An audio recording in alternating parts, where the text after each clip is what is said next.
Baba mo na. Kayo po na nakaupo, subukan nyo namang tumayo. At baka matanaw, at baka matanaw ninyo ang tunay na kalagayan ko.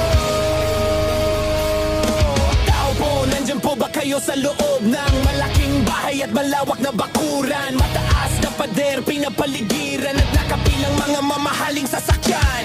Mga patay na laging bulong ng bulong, wala namang kasal pero marami ang nakabarong. Lumakas man ang ulan ay walang butas ang bubong, mga plato at kutsara na hindi kilala. Ang tutong at ang kanin ay simputi ng gata.